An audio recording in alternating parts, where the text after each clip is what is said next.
Good. Okay, tonight we're talking about how to take charge of your mind.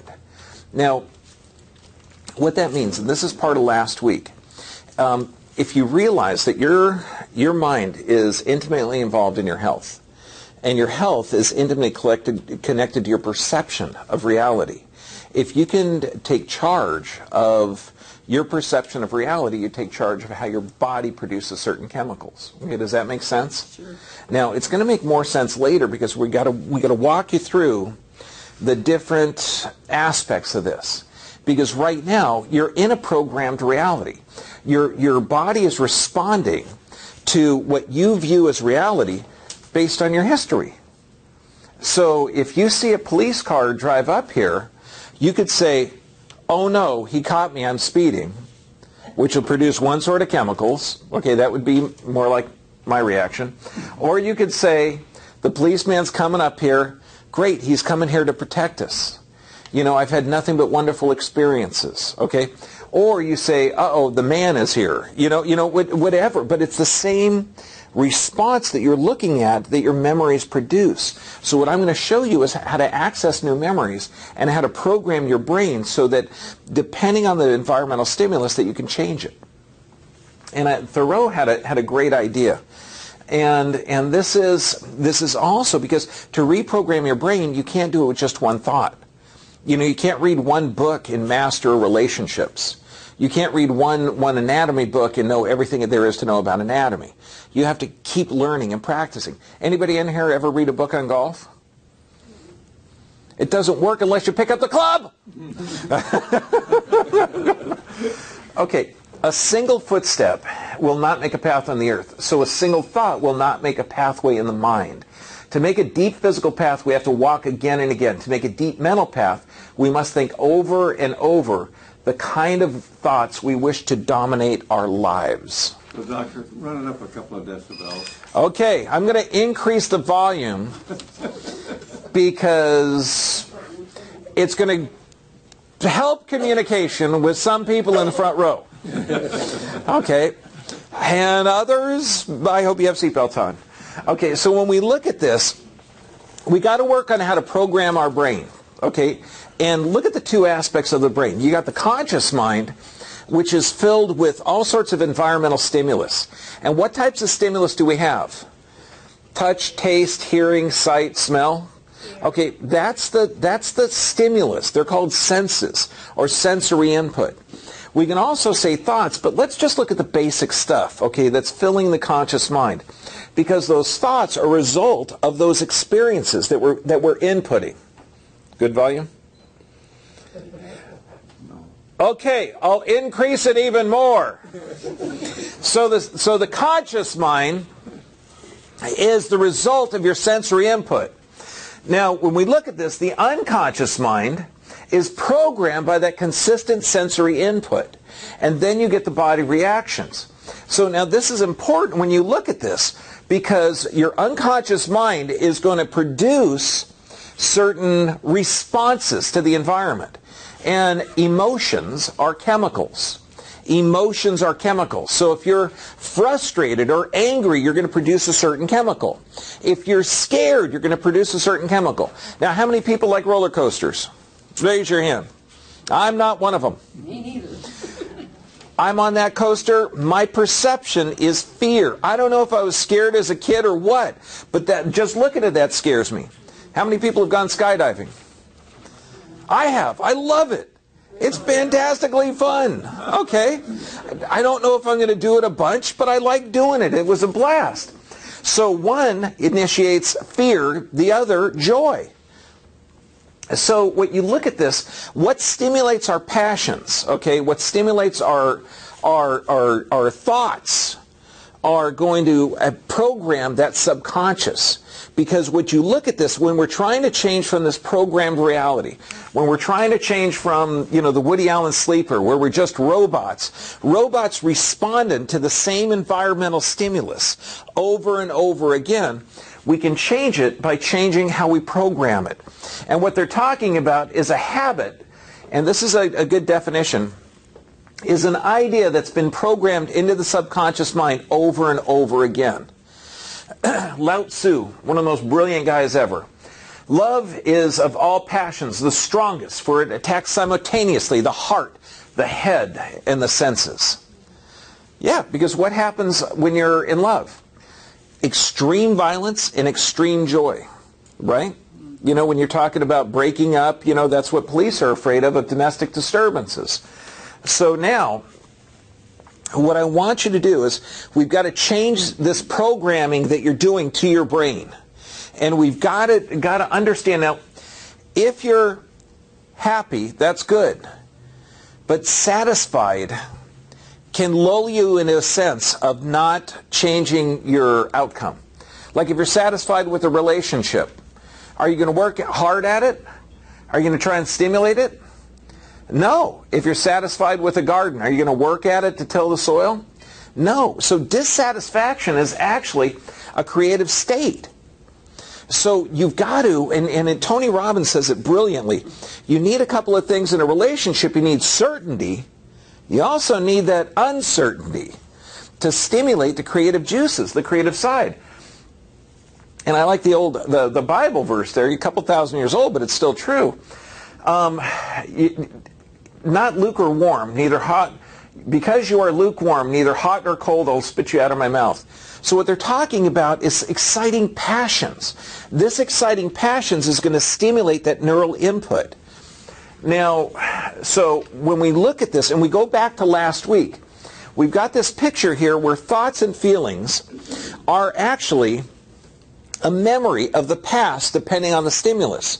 So if you see that picture of the roller coaster, or the picture of the puppy, you know, the little biting guy that nipped your ankles when you were 5, so you hate puppies, okay, or the roller coaster that you love, when you see that triggers a memory. That memory triggers the neurons in the brain to fire. That triggers a chemical, and that triggers the body response. So we're trapped in the cycle of thought, feeling, neuronal firings, chemical production, and body reaction. And so what I'm going to show you today is how to change that first, that initiator, that thought process. Because when you change that thought process, you change everything. I mean, if you thought that at 90 years old you should be sitting in a wheelchair, okay, or looking for a home, what if you were 90 years old and wanted to ride 90 miles on a bike? You heard that, didn't you? It's okay. Men have selective hearing. I understand that.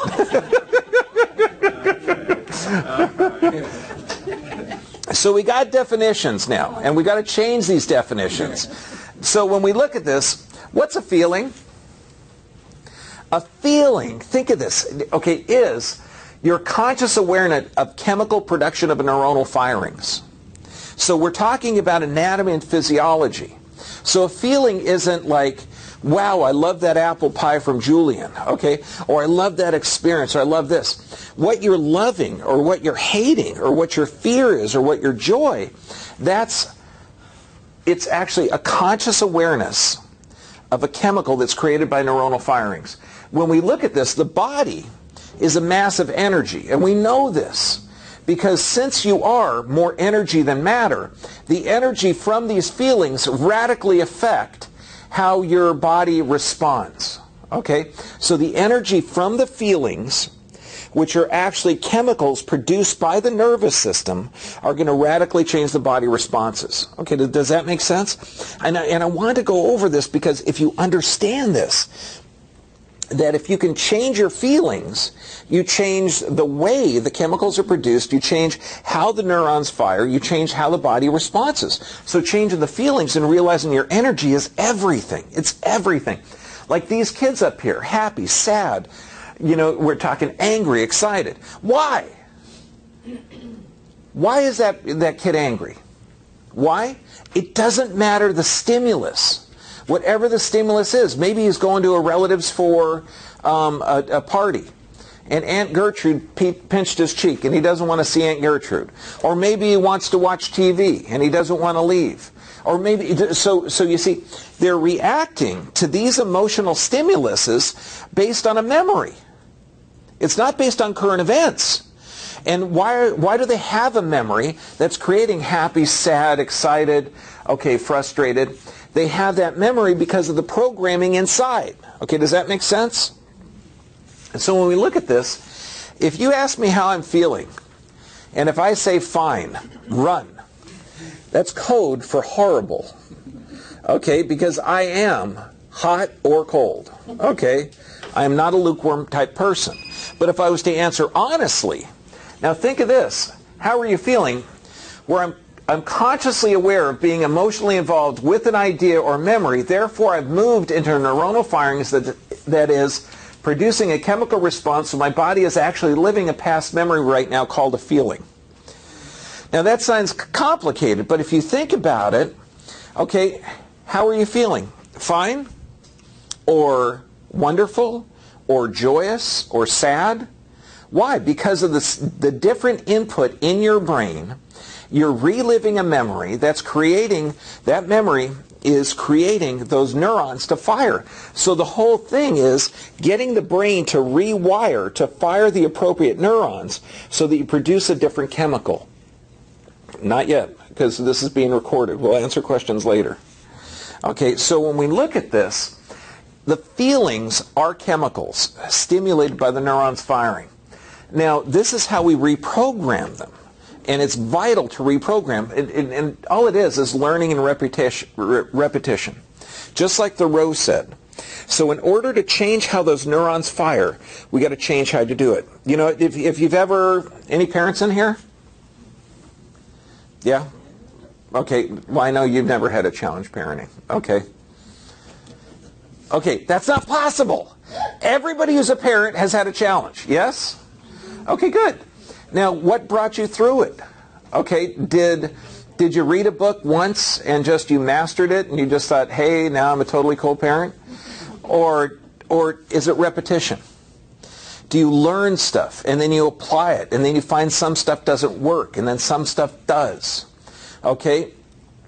And an incident with mine. I mean, now my kids are 20 and 28.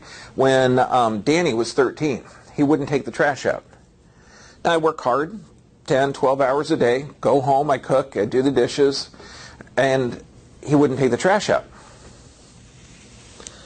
Will you take the trash out? Yeah, sure, Dad, I'll take the trash out. You know, glazed over look, video games.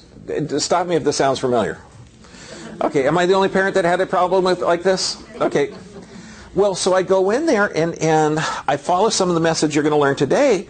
I say, buddy, I'm really frustrated. I'm feeling unappreciated that I'm asking you to take the trash out and you're not doing it. Would you be willing to take the trash out? He says, Dad, I hate taking the trash out. And I'm going, is there something else you'd be willing to do? He says, yeah, I'll pick up the dog poop. And no, you don't understand. Taking out the dog poop, we have an 18-pound dog that poops out 20 pounds every day. Okay? And it's on tile. Okay? And so the tile's got to be hosed off, and then you got to scrape it up. Miserable job. We're talking an hour. I said, you're kidding. You'd rather pick up the dog poop than take out the trash? Yeah. Instantly no challenge in our house. It was wonderful. So when you look at this, to change that programming, because what was I expecting when I was talking to my son? I was expecting a totally different outcome because I was doing the same thing. Whatever you hold in your mind will tend to occur in your life. Is that true or true? Okay, if you continue to believe as you've always believed, you'll continue to act as always you acted. So if I continue to hold that frustration every time I dealt with my son, what am I expecting? Frustration and conflict. Okay, so now if you continue to act as always you've acted, you'll continue to get what you've always have gotten. That's true. That's where the conflict comes from.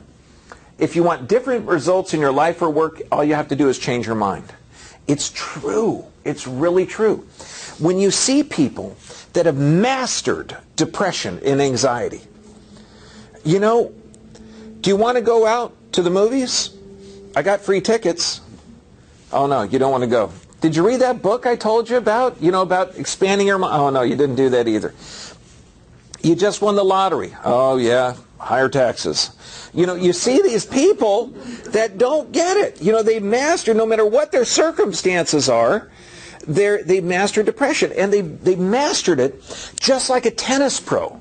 You think a tennis pro out there has mastered the swing and the pressure of contest in front of people. I mean, that takes a huge amount of practice. You're not going to read a book on tennis and become a tennis pro. It requires what? Repetition. Repetition, practice, and training. To be depressed all the time, what does that take? Repetition, practice, training. And I know it's interesting to think, well, somebody mastering depression, that's repetition, practice, and training? Yes, because what are both of these people doing? They're both experts. They're masters because depending on the environmental stimulus, they're getting those neurons to fire correctly, and those neurons firing correctly are producing a certain chemical, initiating a feeling.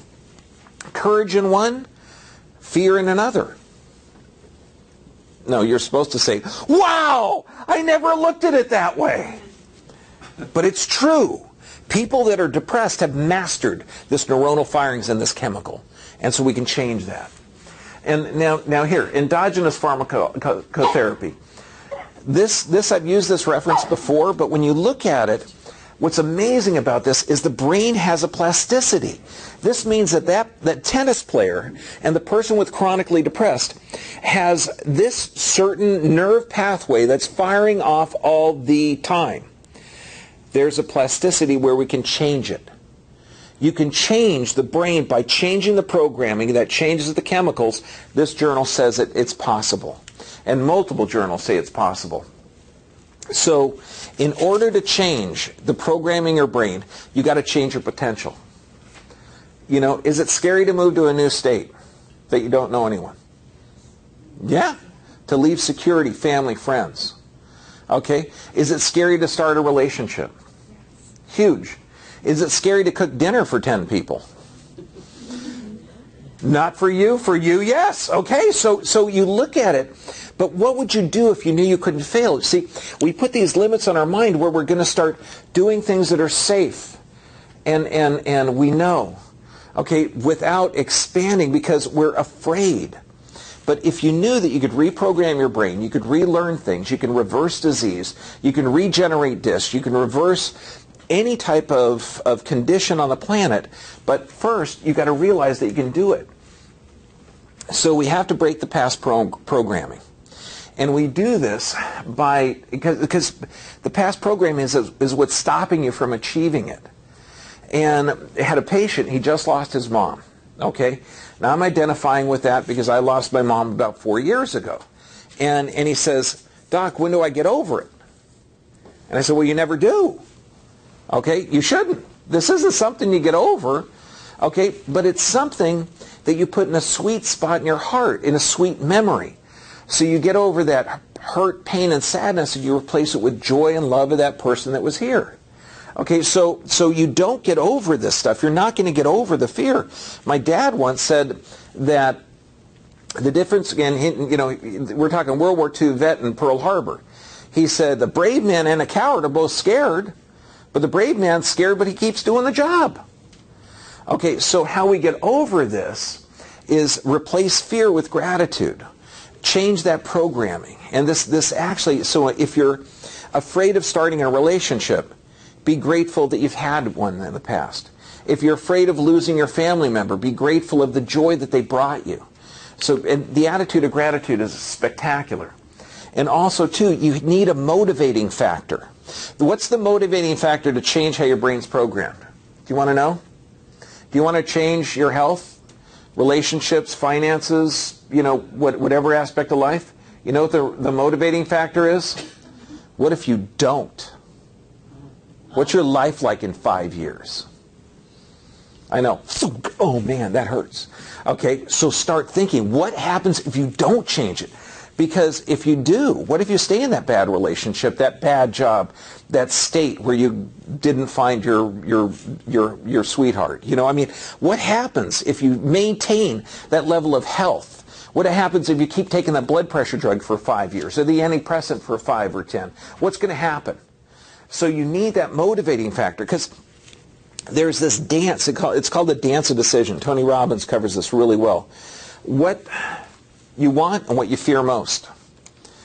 I'm afraid of being alone, so I'm going to stay in a bad relationship. Really, what's it going to be like in 5 years?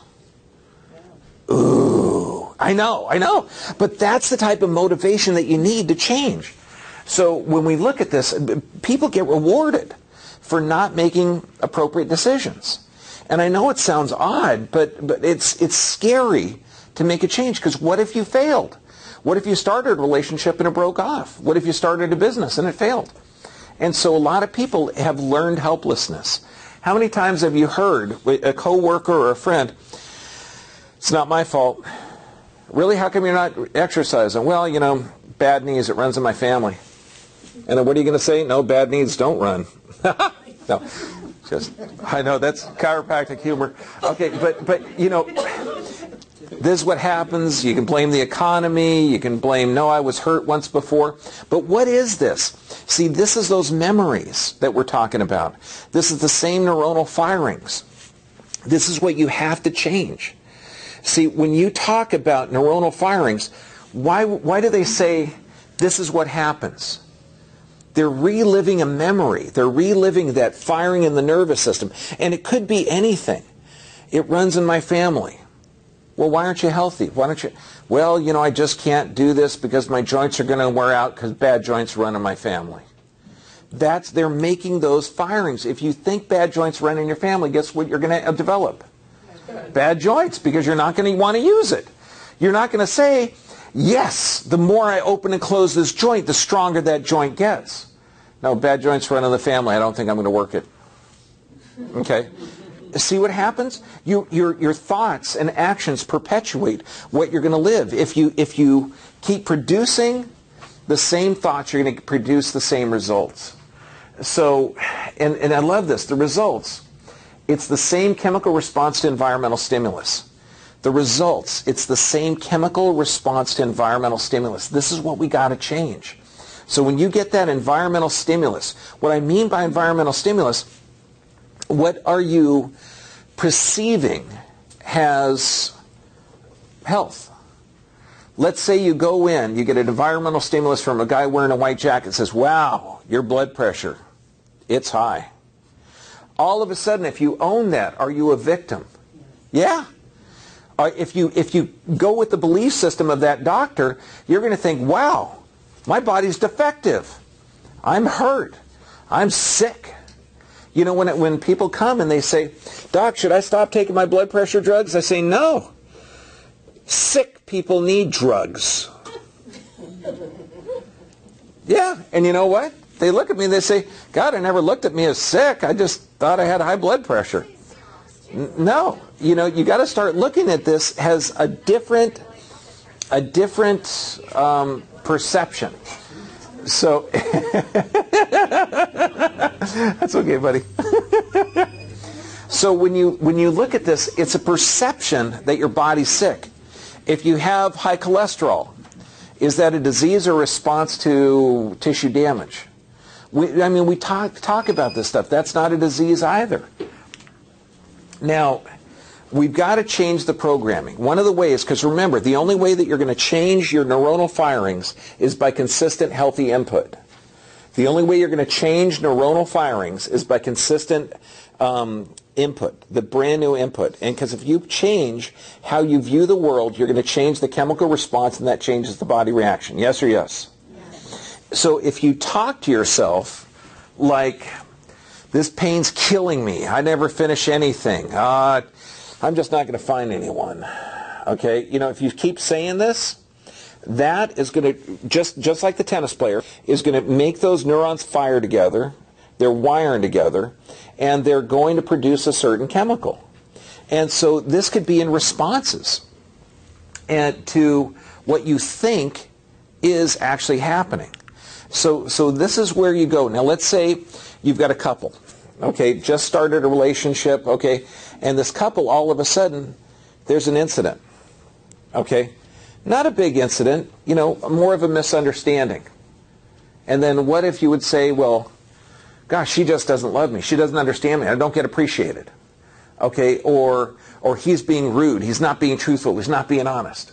Okay, have you ever been in that situation? Never. Never. Never? Okay, everybody has, okay? You know, that's why. Why do we keep going into relationships? I don't know, okay? But, you know, when you have that, so imagine if you could use this, okay? Because this, remember, we want to change our brain's firing. Because when you get that environmental stimulus of, I'm not being hurt, it's unfair, there's something wrong, okay? Go in and say, these are the 3 questions you got to ask. Is this true? Or could this be a misinterpretation? And then you look, do you have all the possible information to know exactly what's going on? And you could use this with everything. When the person diagnoses you with high blood pressure, is it true? Do I really have high blood pressure? Maybe not. Do you really have OCD, attention deficit disorder? All the other disorders out there, do you really have carpal tunnel syndrome, or do you just have a problem with the hand? Okay, do you really have knee pain, or is it just a problem with lack of nutrients to the knee? So you start looking at this and say, well, what do you feel, experience, or behave like when you believe, okay, this thought? Okay, now when you look at this, how do you behave when you're feeling not trusted? How do you behave when you feel betrayed? How do you feel like it's unfair? How do you behave that way? Okay, what I'm really asking is what type of chemicals are produced in your brain depending on that stimulus because the neurons are firing. Okay, does that make sense? Because this is what you're identifying with, is with the past. And then this is where it breaks it. What if the thought didn't exist? How would you behave? What would you experience like? What would you feel like? So if you're feeling betrayed, what if you misinterpret that? What if it's really love? If you're feeling that there's a problem with blood pressure or cholesterol or this, what if it wasn't? What if it's a misinterpretation? What if the doctor's missing the big picture? What if they're misdiagnosing you? What if you actually really are healthy? And I say that sick people need drugs. And I say it like that because people look at the pills, they're identifying with an illness, and that's changing the way their brain fires. You get somebody taking not 1, 3, 5, 10, 12. The most drugs I've ever seen is 32 specific drugs in a day. Now she ended up crashing her car because she was losing it, and the police did a drug test on her, and they said, "Wow, you know, you're high in opiates." She says, "No, they're all prescribed." And again, it's not needed. So how you change that programming, which is really how you change the way the neurons are firing, which really means how you change the neurons are firing by different environmental stimulus. So you're getting the same stimulus, but you're changing how the brain fires. Knowledge is real. Knowledge only when it's acquired by the efforts of your intellect, not by memory. So this means we have to start learning stuff. This is why this class is so important. Because now you can learn to identify the emotional response or the emotions secreted. Because the emotions are a chemical depending on the environmental stimulus. And when you do this, I love Dr. Joe Dispenza, a memory without the emotional charge is called wisdom. So this is when you read that book on parenting and you get the idea for taking the trash out and you develop a connection with your son. Do you think the trash was the only problem that me and my son had? No.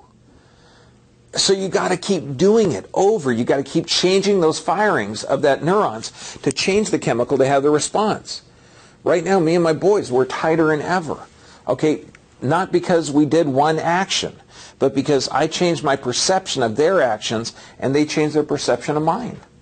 And so when you look at this, it all has to do with what we're programming the conscious, how the subconscious fires and checks the perception, and how that works.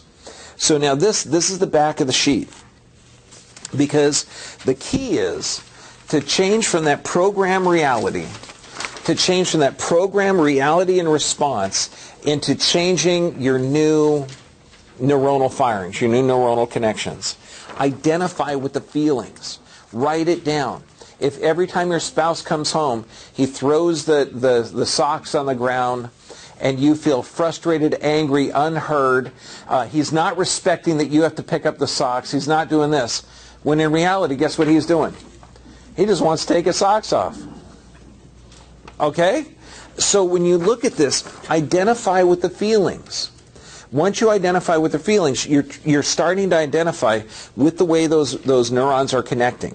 So this is going to be the key. When you cook a great meal and nobody gives you a hand with the dishes, okay, is that frustrating? Well, not for me, because I like doing the dishes, okay? But, you know, for the average person. So when you look at this, these are difference.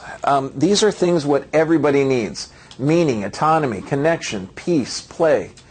And when they're not met, you get irritated. But this is the frustrating part, because when you get that, when you get the socks on the floor, you get somebody not helping with the dishes, or someone not picking up the trash, you start to say the I am. And this is the most powerful tool to change.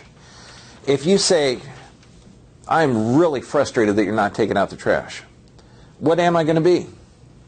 Frustrated. I'm seeing the trash there, so I'm going to create those neuronal firings. I'm going to create a chemical called frustration. Make sense? Okay. I'm grateful that you're able to pick up the dog poop.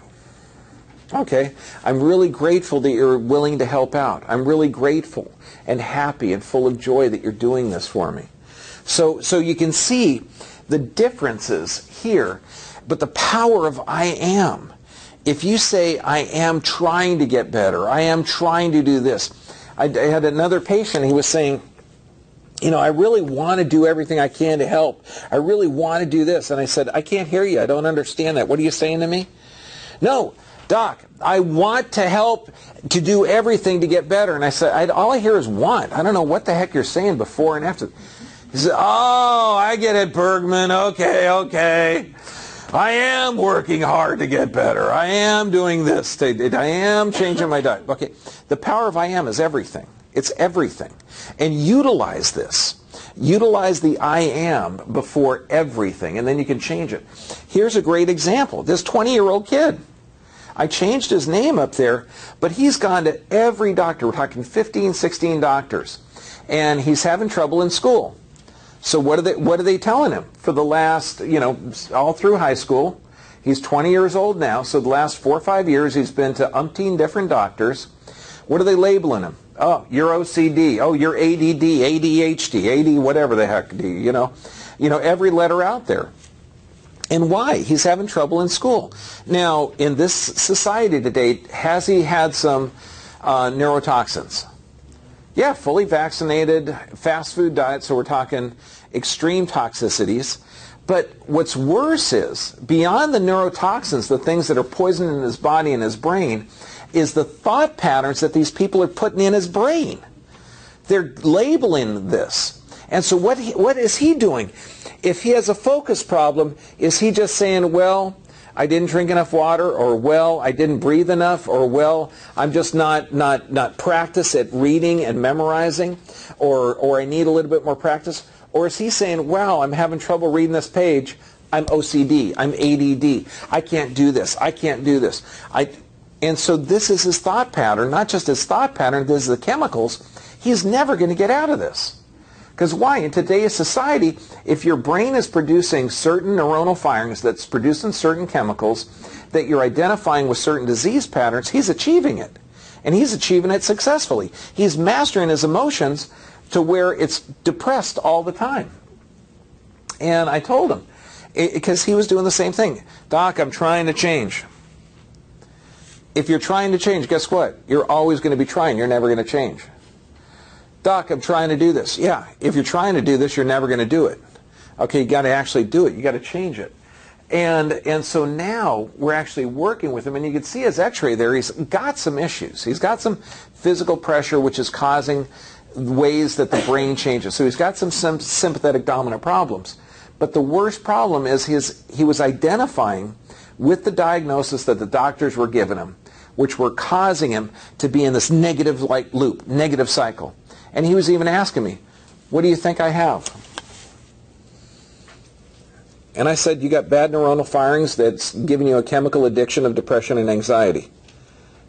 And he said, what? And I said, your brain is being programmed by ignorant but well-meaning doctors to put your feelings and emotions in a category that they can identify with so that they can give you a drug and bill your insurance. And guess what he said again? What? So let me word it clear. You've been experiencing depression and anxiety, yes? Yeah. It's tough focusing, right? Yeah. And what's neat is it's almost like relief when you talk to someone like this. It's like, yeah, he's enthusiastic when he says yes, that he's having trouble focused, because this is something that he's identifying with. And so to change the way his brain firing, guess what we started to do? Use the I am. Make him understand that he has the potential and the skill to reprogram his brain. But now, is he just going to do one I am session, one I am healthy, or I am this, or I am that? No. He's got to do neurolinguistic programming where he's reprogramming his brain every day. Not once, we're talking every day, morning, noon, and night. And what's going to change the neuronal firings of I am healthy, I'm dynamic, I'm fulfilled, I am fascinated, I'm friendly, I'm interested, I'm invigorated, I'm loving, I'm intrigued, I'm lively, I'm encouraged. If he did that 1,000 times a day, what do you think his brain's going to fire off like? What chemicals is he going to produce? He will no longer be in that state. And here's some of the tools, and this is on the other side of the sheet. This is Nonviolent Communication by Dr. Marshall Rosenberg. I encourage you to go to seminars or to learn this. We've purchased, I think, probably a dozen books. And in our lending library, guess what? Some of them don't come back. No, but you know what's cool about that? I kind of vision that the books, even though they're not back, they're out there somewhere. Somebody's going to find it and use it. Okay, so it's okay. I shouldn't be saying that because I'm going to be buying more of the books. But it's okay because the world's going to be better. This is the key. Observations, and this is what we do with other people. Observations, say exactly what's happened, no worse, no more. Okay? The kid is not taking out the garbage. Okay? I'm getting a frustrated response, okay, from somebody. Then you do feelings, needs, and requests. So the observation, exactly what's happening. And I want you to observe the emotions that you're experiencing from the environmental stimulus. So if you're frustrated from dealing with the guy who's giving you the blood pressure drugs, okay?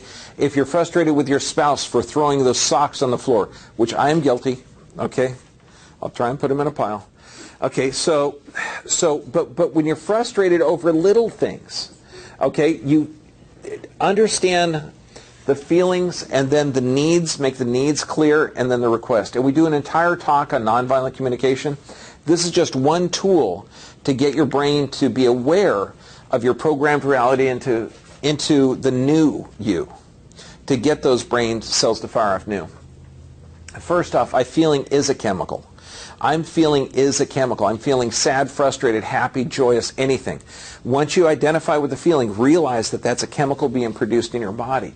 If you're feeling sad, you need to be understood, typically. If you're feeling angry, you need to be heard. If you're feeling frustrated, you need more of a connection. And this is just a clue. They're just clues.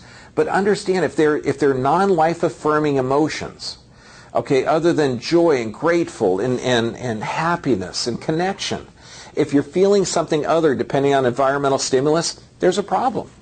There really is. And you can change it. Oh, and one of the worst things is when you say, I feel hurt when you, that means I'm producing a chemical in response to what you're saying because it wells up a memory in my brain and my neurons are firing. Does that make sense? Nobody can make you feel a way. What they're doing is they're stimulating a memory in you that's making those neurons fire. How many people have had a relationship problem just because somebody said something wrong? Or it was the tone. Huh? I know. Why? Because that tone is triggering in you a memory that triggers that chemical that triggers this. So once you identify the feeling associated with it, you can change. And this is kind of a slap in the face, because I'm saying that you're in charge of your emotions, you're in charge of your feelings, you're in charge of your thoughts. What you program, not anybody else, in your brain is going to initiate that chemical change. So it's the ball's in it's in your court. You got to do it. And I know it's a lot of responsibility, but by gosh, with responsibility, you get a chance to play. You can program your brain. So this is one thing that you do. If you approach people and you say, they're rude, they don't listen, okay, they just don't understand me, change it from they to I. That gas station attendant's always rude. Change it to I. I'm always rude to that gas station attendant.